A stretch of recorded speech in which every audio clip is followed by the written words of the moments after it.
कपिल देव जी अपनी माता जी को ध्यान करवाएंगे। हम सब भी एकाग्र होकर के कपिल देव जी जैसे जैसे बताएंगे ऐसे ऐसे हम लोग नेत्र बंद करके ध्यान करेंगे। एकदम एकाग्र होकर के हलचल न करें, कोई उठकर इधर उधर न जाए। ध्यान पूर्वक श्री कपिल देव भगवान कह रहे हैं, माँ अपने दोनों नेत्रों को बंद करो, नाम जप करती रहो। कौन नाम जप करना है मेरे प्रभु? ऐसे भगवान के सब नाम एक सी शक्ति धारण करते हैं। गुरु लोग जो नाम प्रदान करें उस नाम को जपना है, अन्यथा हरे कृष्ण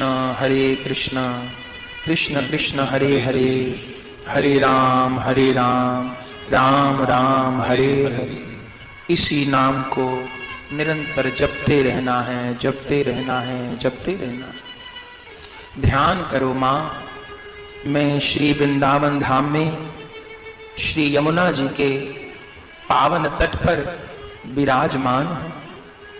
दिव्य रूप में यमुना जी प्रवाहित हो रही हैं।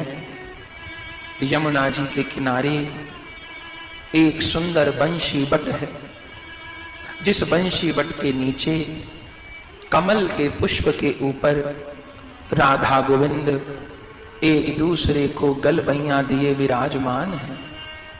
ओहो, मैं उन प्रिया प्रियतम का दर्शन कर रहा हूं। आहा, कितने सुंदर, कितने प्यारे। कैसे ध्यान करना है मां? सबसे पहले प्रभु के चरण चिन्हों का ध्यान करना है। ठाकुर जी के चरणों में कौन कौन चिन्ह हैं मां? भगवान के एक एक चरण में 24 चिन्ह हैं। श्री कृष्ण के जो दाएं चरण में चिन्ह हैं, श्री राधा के वो बाएं चरण में हैं। श्री कृष्ण के जो बाएं चरण में हैं, श्री जी के वो दाएं चरण में हैं। उन चिन्हों में 5 चिन्ह मुख्य हैं। पहला चिन्ह है वज्र का। ये वज्र का चिन्ह कैसा है मां? ये वही वज्र है जो दधीची ऋषि की अस्थियों से देवताओं ने वज्रासुर को मारने के लिए बनाया था। इस वज्र के द्वारा इंद्र देवता बड़े बड़े दैत्यों का विनाश करते हैं। वही वज्र का चिन्ह भगवान के चरणों में है। उसका ध्यान करने से क्या होगा मां? भगवान के चरणों में वज्र का ध्यान करने से साधक के बड़े बड़े जो पापों के पर्वत हैं उनका विनाश हो जाता है। दूसरा चिन्ह अंकुश का है। ये अंकुश एक लोहे की नोकदार छड़ी होती है, जिसे हाथी चलाने वाला महावत हाथी के कान के पास चुभाकर उस अंकुश के द्वारा हाथी को वश में कर लेता है। इसका ध्यान करने से क्या होगा मां? जैसे इतने बड़े हाथी को एक छोटा सा महावत अंकुश लगा के बस में कर लेता है, ऐसे इस अंकुश का ध्यान करने से हमारा मन रूपी हाथी ये भी धीरे धीरे धीरे वश में होने लगता है। तीसरा चिन्ह कमल का है। इस कमल का ध्यान करने से क्या होगा मां? भगवान के चरणों में कमल का ध्यान करने से जैसे कमल कीचड़ में पैदा होता है पर कीचड़ से लिप्त नहीं होता, ऐसे भगवान के चरणों में कमल का ध्यान करते करते ये मन इस संसार की कीचड़ से दूर हो जाएगा। हम तो संसार में रहेंगे पर संसार हमारे भीतर नहीं रहेगा मां। चौथा चिन्ह मछली का चिन्ह है। इस मछली का ध्यान करने से क्या होगा मां? भगवान के चरणों में मछली का चिन्ह ध्यान करने से जैसे मछली की जल में आसक्ति होती है, ऐसी उस साधक की भगवान के नाम में और रूप में आसक्ति हो जाती है। पांचवा चिन्ह स्वास्तिक का है मां। जैसे स्वास्तिक संतुलन का प्रतीक है, उस स्वास्तिक का ध्यान करते करते ये बिगड़ा हुआ असंतुलित मन भी धीरे धीरे संतुलित हो जाएगा, धीरे धीरे वश में हो जाएगा। अब धीरे धीरे अपने मन को ऊपर ले जाओ। देखो भगवान के कैसे सुंदर चरण चिन्ह। अब भगवान के चरणों को ऊपर से निहारो। कैसे सुंदर सांवले रंग के प्रभु के चरण चिन्ह हैं, कैसे सुंदर सफेद नख दमक रहे हैं, जिन नखों से प्रकाश निकल रहा है। मां, इसी प्रकाश में अनेक अनेक योगी लोग विलीन हो जाते हैं। उन नखों का ध्यान करो। हे गोविंद, आप अपने नखों के प्रकाश से मेरे चित्त के अंधकार को दूर कर दीजिए। प्रार्थना करिए। अब धीरे धीरे धीरे अपने मन को ऊपर ले जाना है। कैसे सुंदर भगवान के चरण, उंगलियां, नख, और प्रभु ने अपने चरणों में कैसी सुंदर पायल पहरी है। ये पायल कोई और नहीं मां, ये साक्षात भगवान के दास रस के भक्त हैं, जो प्रभु के चरणों की पायल के नूपुर बन गए हैं। इन पायल का ध्यान करो मां, कैसे सुंदर चरण हैं। ठाकुर जी के चरण ऊपर से सांवले हैं, श्री जी के चरण ऊपर से गोरे हैं, पर दोनों के तलवा नीचे से लाल हैं। उन चरणों का ध्यान करो। धीरे धीरे मन को ऊपर ले जाएं। कैसी सुंदर धोती पहरी है, पीले रंग की पीतांबरी, जिसकी केसरिया किनारी है। यमुना जी के किनारे हवा के झोंके लग रहे हैं, मेरे प्रभु के वस्त्र उड़ रहे हैं। आहा, वो कितने सुंदर वस्त्र हैं। प्रभु के कटी वस्त्र से, पीतांबरी से कैसा प्रकाश निकल रहा है।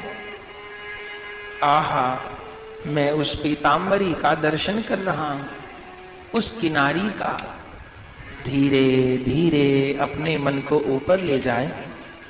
ओहो, भगवान की कमर में कितनी सुंदर करधनी बंधी है, जिसमें नग लगे हैं, नूपुर लगे हैं।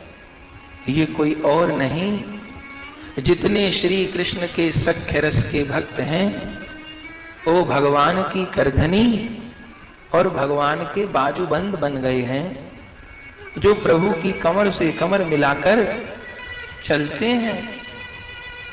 आहा, मैं उस करधनी का दर्शन कर रहा हूं। वो कितनी सुंदर करधनी है, उस पर कैसे दिव्य नग लगे हैं। अब अपने ध्यान को धीरे धीरे ऊपर ले जाना है। भगवान की कैसी सुंदर नाभि है, बहुत गहरी। कभी इसी नाभि से कमल पैदा हुआ था, उस कमल से ब्रह्मा प्रकट हुए थे। धीरे धीरे मन को ऊपर ले जाना है। भगवान का उदर और भगवान का विशाल वक्षस्थल। ओहो, जिस वक्षस्थल पर भृगुलता का चिन्ह है, श्रीवत्स रेखा का चिन्ह है। प्रभु के सीने पर बाईं ओर एक स्वर्णिम रोमावली की रेखा है। ये क्या है मेरे प्रभु? मां, ये साक्षात श्री जी हैं। लक्ष्मी जी ही अपने प्रभु के वक्षस्थल पर श्रीवत्स रेखा के रूप में रहती हैं। प्रभु के गले में बड़े बड़े हार सुशोभित हैं। ये सब शांत रस के भक्त हैं, जो हिलते डुलते नहीं, एक जगह स्थिर रहते हैं। भगवान ने इन भक्तों को अपना कंठहार बना लिया है। उन हारों को निहारो। आहा, भगवान की अब दो लंबी लंबी भुजाएं, ओहो, ये कैसी सुंदर भुजा है, ये कितनी बलवान भुजा है। मां, इन भुजाओं ने ही डूबते गजराज को बचाया था, इन भुजाओं ने ही द्रौपदी की रक्षा करी थी, इन भुजाओं ने कभी गिरिराज उठाए थे। प्रार्थना करो, हे श्री कृष्ण की भुजा, तुम मुझे आश्रय प्रदान करो, मुझे अपने संरक्षण में ले लो। उन भुजाओं का दर्शन करो जिन भुजाओं में बाजू बंद बंधे हैं। आहा, धीरे धीरे आगे कोहनी, कलाई और भगवान के हस्त कमल, जिनमें कड़ूला कंगन बंधे हैं। भगवान के दोनों हस्त कमल कितने सुंदर हैं। आहा, ये हस्त कमल तो चरण कमलों से भी ज्यादा दयालु हैं, क्योंकि चरणों के पास जाना पड़ता है और ये हाथ तो स्वयं आगे बढ़कर भक्त के सिर पर विराजमान हो जाते हैं। आहा, इन हस्त कमल का दर्शन करो। और प्रभु ने इन्हीं हस्त कमल में बंशी ले रखी है। आहा, कैसी सुंदर भगवान की ग्रीवा, कैसी सुंदर भगवान की चिबुक और कैसी सुंदर बंशी, जिसको भगवान अपने अधरों पर रखे हैं। आहा, मानो इस बंशी महारानी को भगवान शयन करा रहे हों, अपने हाथों का पलंग बिछाया हो, अपने होठों का तकिया लगाया हो और अपनी उंगलियों से इस बंसी महारानी के मानो चरण दबा रहे हों। प्रार्थना करो, भावना करो, मैं बंशी सुन रहा हूं। आहा, वो कितनी मधुर बंशी, वो धीरे धीरे धीरे मेरे कानों में जा रही है, मैं मगन हो रहा हूं। हे गोविंद, एक बार मुझे वंशी सुनाकर उन्मत्त कर दो। तुम्हारे अतिरिक्त मेरे जीवन में और कोई ना रहे। हे गोविंद, मैं तुम्हारी शरण शरण हूं तुम्हारी। धीरे धीरे धीरे मन को ऊपर ले जाना है। कैसी सुंदर भगवान की चिबुक, अधर, आहा, नासिका में बुलाक, कानों के कुंडल, कपोल। ये नासिका के बुलाक को निहारो मां, इन कानों के कुंडल को निहारो मां। ये कौन है? ये नाक के बुलाक, कानों के कुंडल सामान्य नहीं, ये सब भगवान के मधुर रस के भक्त हैं, जो नासिका का बुलाक बन के भगवान के अधरों का चुम्बन करते हैं, मकराकृत कुंडल बन के भगवान के कपोलों का चुम्बन करते हैं। ये सब मधुर रस के भक्त हैं।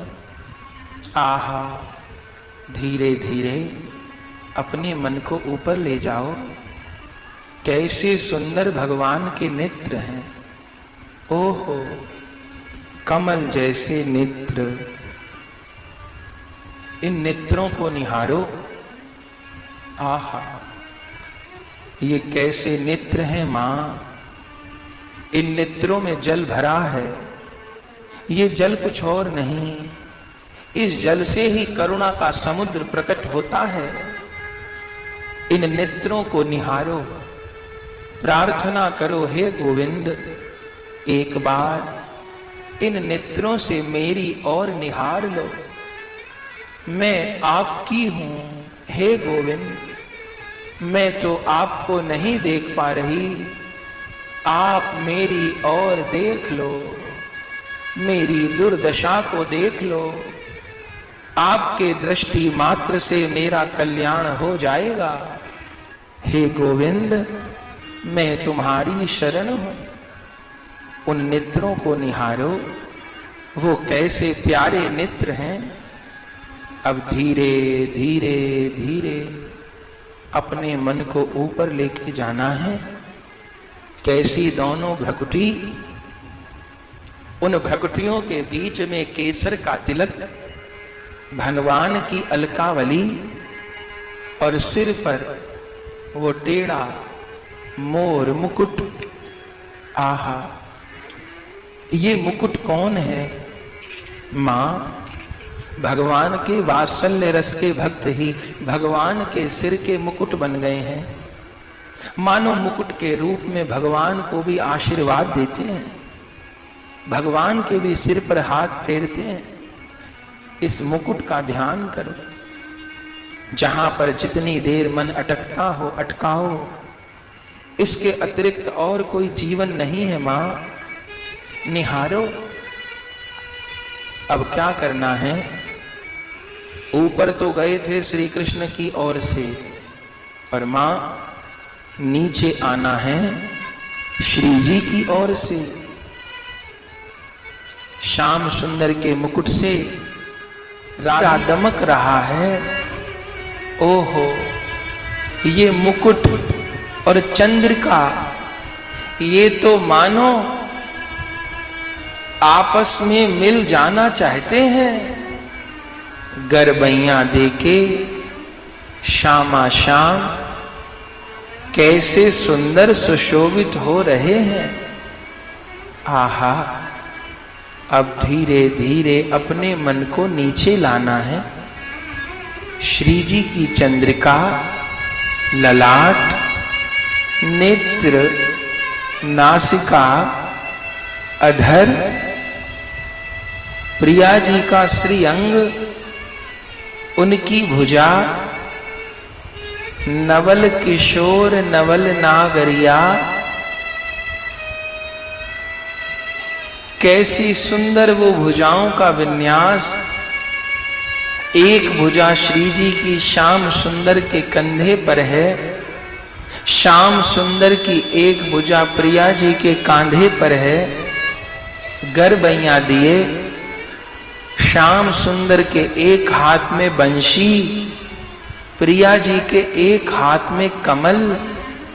ओहो, श्री जी के कैसे हस्त कमल हैं, कैसे श्रीअंग हैं। और देखो मां, श्री जी ने नीली साड़ी पहरी है, श्याम सुंदर ने पीला पीतांबर। ये नीली साड़ी ही क्यों? मां, श्याम सुंदर का अंग वर्ण क्या है? नील वर्ण है।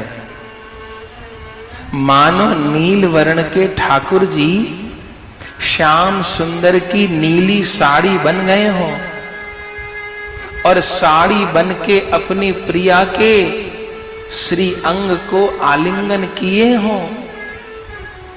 तो श्री जी की नीली साड़ी कोई और नहीं, स्वयं साक्षात श्याम सुंदर है।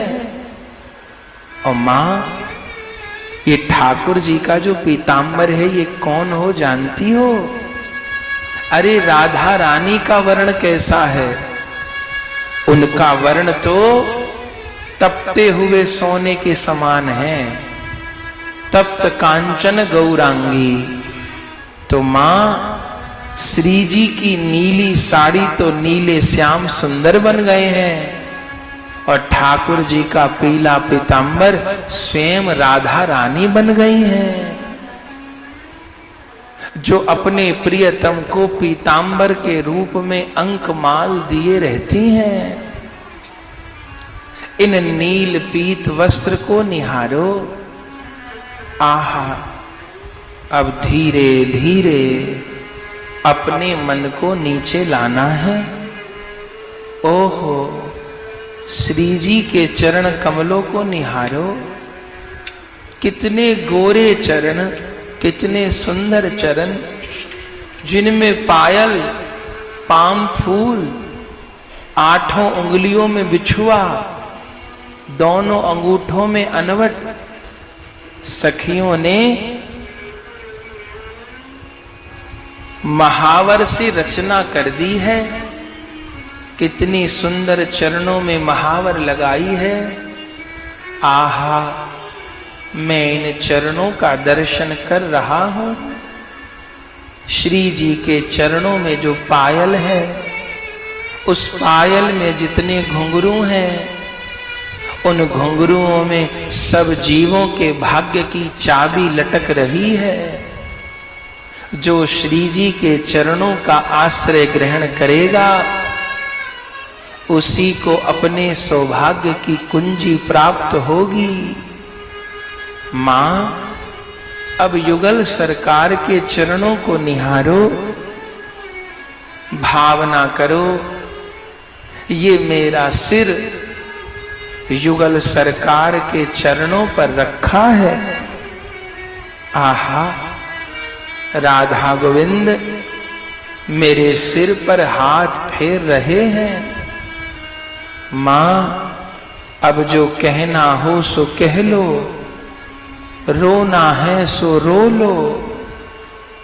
हे श्री जी, हे गोविंद, मैं तुम्हारी हूं, मुझ पर कृपा करो।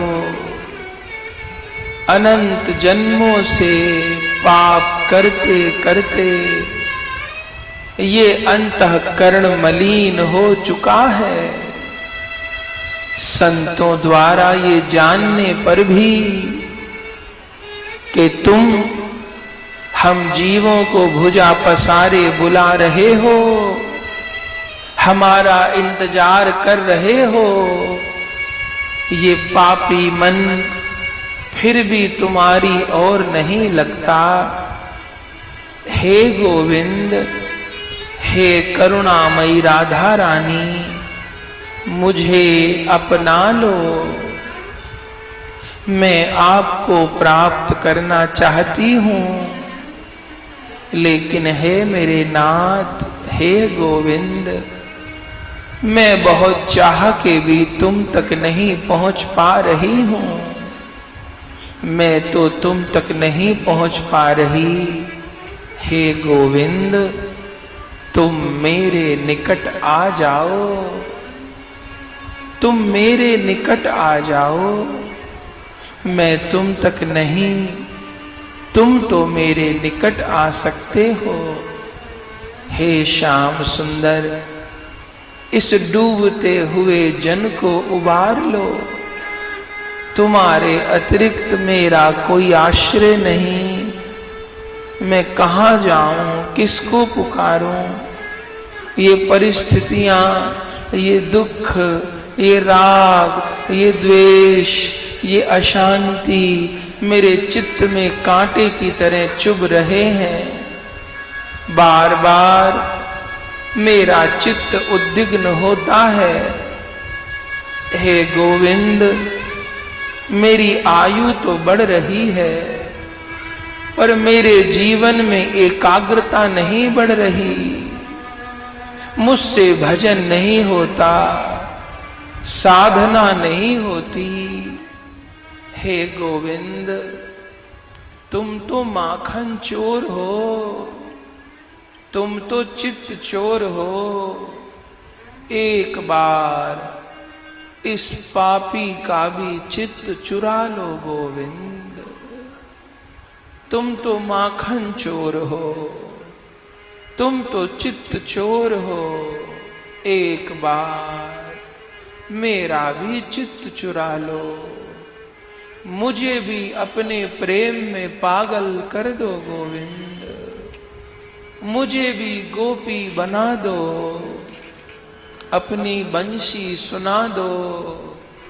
इस संसार में दुख पाते पाते, भटकते भटकते अब मैं थक गया हूँ। मुझे अपने चरण कमलों की सेवा प्रदान करो, आश्रय प्रदान करो। हे गोविंद, मैं तुम्हारी हूँ। ध्यान करो, ध्यान करो।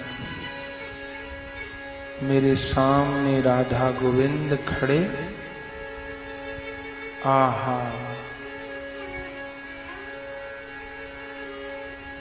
मेरा सिर उनके चरणों पे रखा है।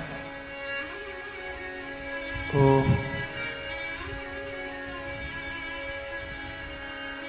वे अपने हाथों से मेरे सिर पर हाथ फेर रहे हैं, कृपा कर रहे हैं। अपने मन को अटकाए रखना है, लगाए रखना है। अपने मन से कहना है, ए मेरे मन,